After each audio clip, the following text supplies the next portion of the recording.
All right, so let's jump back into our chapter 12 discussion.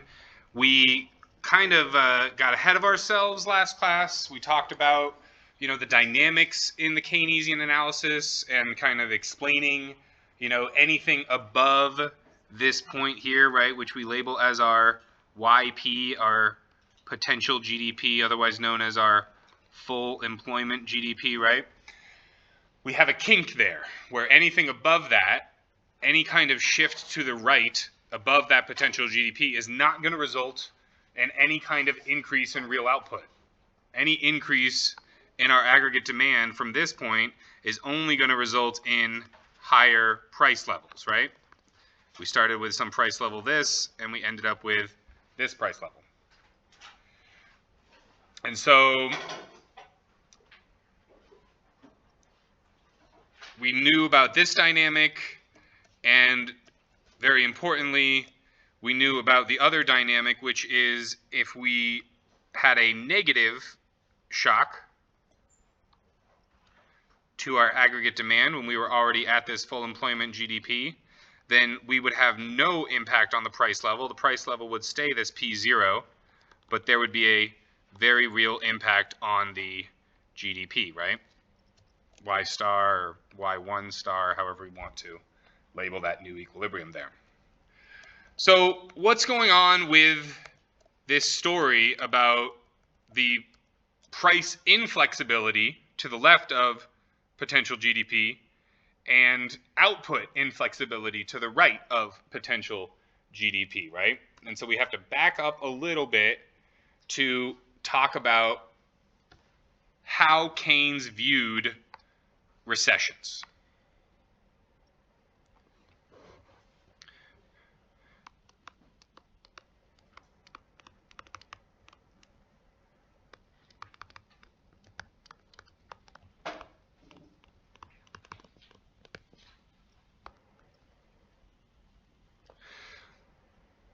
So one of the building blocks of the Keynesian view of recession is that our aggregate demand that we have is not always high enough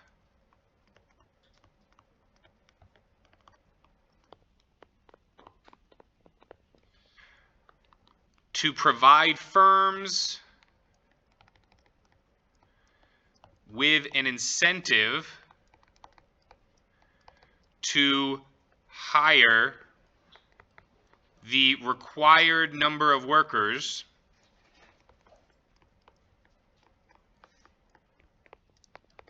to get back to that full employment or potential GDP. So this is a big tenet of the Keynesian view, that the aggregate demand is not always high enough. And one of the big jokes of, the Keynesian view, so as we're going to learn in chapter 13 later today when we talk about classical economists, in the classical economic view, they talk about, well, in the long run, things will true out.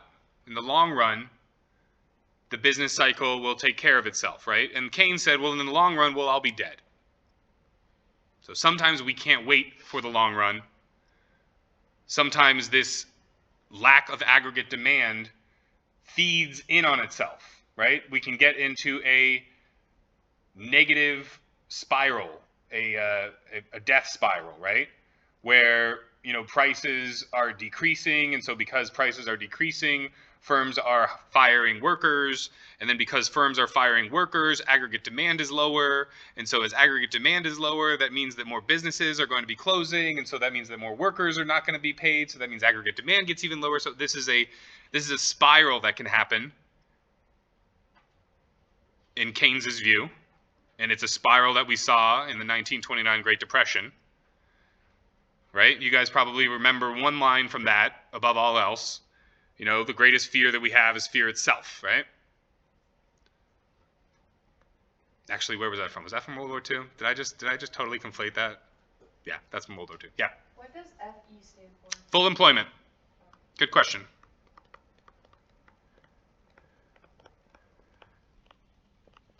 Which we learned is about 3 to 5% unemployment.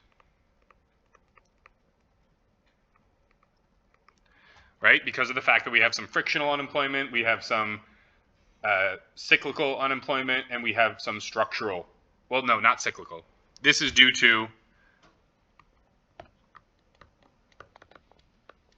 frictional and structural unemployment. So remember, frictional unemployment is when you get done with school and you're looking for a job, or maybe you quit one job and you're looking to get another job, right? Structural unemployment is you are a truck driver and all of the truck driving jobs are gone because self-driving trucks are here. You're structurally unemployed. Or structural unemployment would be you run a travel agency 20 years ago, and then the internet became a thing, right? Travel agents don't exist anymore, but you used to go to somebody and they would get a cut of arranging your airfare and your hotels and your meal package and everything like that. You would pay for them to put all that together. We do all that ourselves, or we do it through various websites, right? And they get a cut. So this is the first part, right? The second part that we have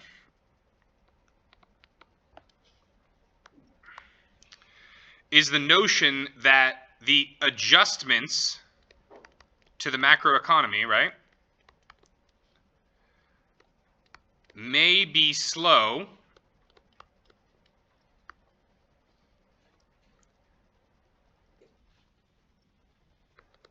because of sticky wages and prices.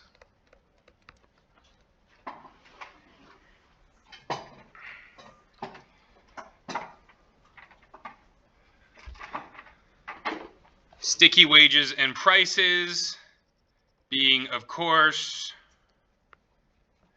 the situation where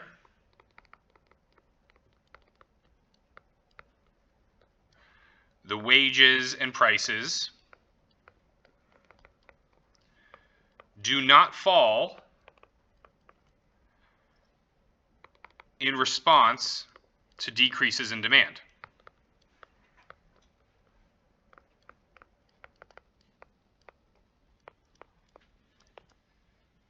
Likewise,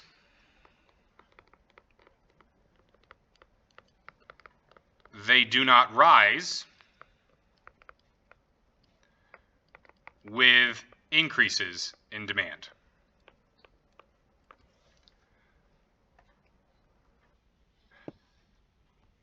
So Keynes pointed out that while aggregate demand does fluctuate,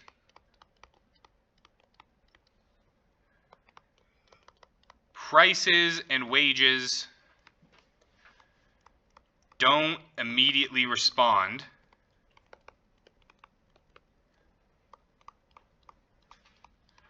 in the way that economists and other, people that study economic activity expect. Instead, we see that these prices and wages are sticky. The stickiness makes it difficult to restore the economy to the full or potential GDP. There's a multitude of different reasons why wages are sticky, right? The book talks about, I think, 4 different theories about it. But he emphasized one particular reason specifically, which was the reason of a coordination argument.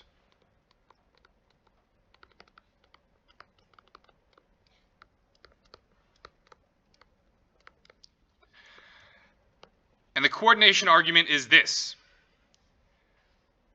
that in order to have downward wage and price flexibility,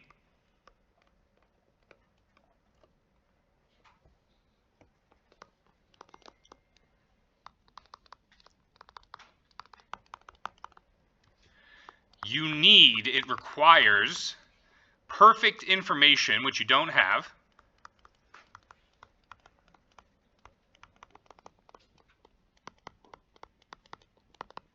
about the level of lower compensation acceptable to other laborers and market participants.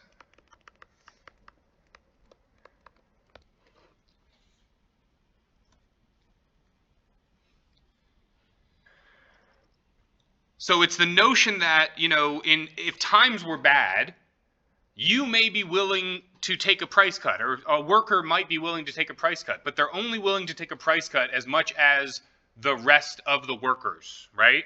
So they are very focused on their relative wealth or relative income. And there's no way to know what level of lower compensation is going to be acceptable to each individual person, especially when they're playing this relative comparison game. So there's kind of this implied agreement in place, right? That the firms are not going to increase the wages so the firms are not going to respond to increases in demand by increasing the wages. And in return for that, in return for allowing the firm to have that extra profit, right? When the wages stay the same, but the profits increase, but the revenues increase because of extra demand. In return for that, then when demand suffers, right? When there's negative shifts in demand, the firms are not going to lower the wages of the workers. So it's this agreement that if you keep my wage the same when times are good, then I will if you keep my wage the same when times are bad, then I'm not going to demand higher wages when times are good. So if you eat the lower prices when demand suffers and still pay me the same, then when everything's gangbusters and you're making, millions and millions of dollars, I'm not going to ask for a higher wage. There's some other theories about efficiency wage theory, right? Where they pay people more than their marginal productivity of labor to keep them efficient, to keep them working, efficiently, right? To keep them working diligently and productive. So if you're interested in wage stickiness, again, the book has a pretty decent set of, I think it's like 4 or 5 paragraphs talking about the different theories to explain it. Now, what comes with wage stickiness is price stickiness, right?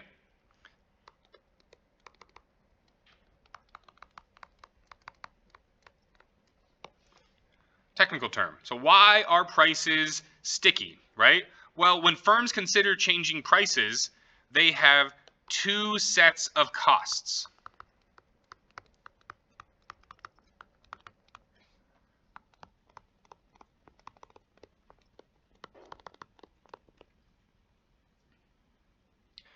So the first set of costs is that changing prices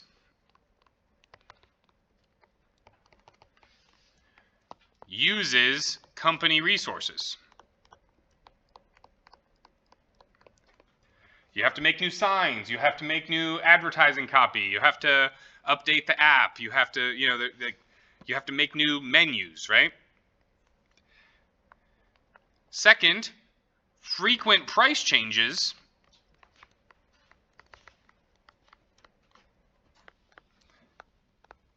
may leave customers confused and, more importantly, angry. So Village Inn is a place that's, serves diner food, right? It's, it's kind of like Denny's. And I knew somebody, the general manager there for a while, and the demand was off the charts, in terms of they were always busy and they were open, late. I want to say even 24 hours, some on the weekends. And they were barely making any money because of labor costs, because of repairs to the building, because of higher prices of the food that they were having to buy. And I was like, well, why don't you just increase the prices? And he's like, oh, we'd have a riot. Like if, especially these people that are on fixed incomes, right? A lot of retirees go to these places. You know, they only get so much money per month, right? They get their retirement and their Social Security check. And so increasing the prices to those people that are on fixed incomes can cause a significant decline in your demand. Now, what we saw was that their inability to change the prices actually resulted in that particular Village Inn being so unprofitable that corporate came in and just shut it down.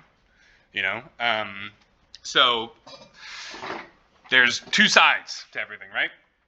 So these costs are, cutely enough, called menu costs.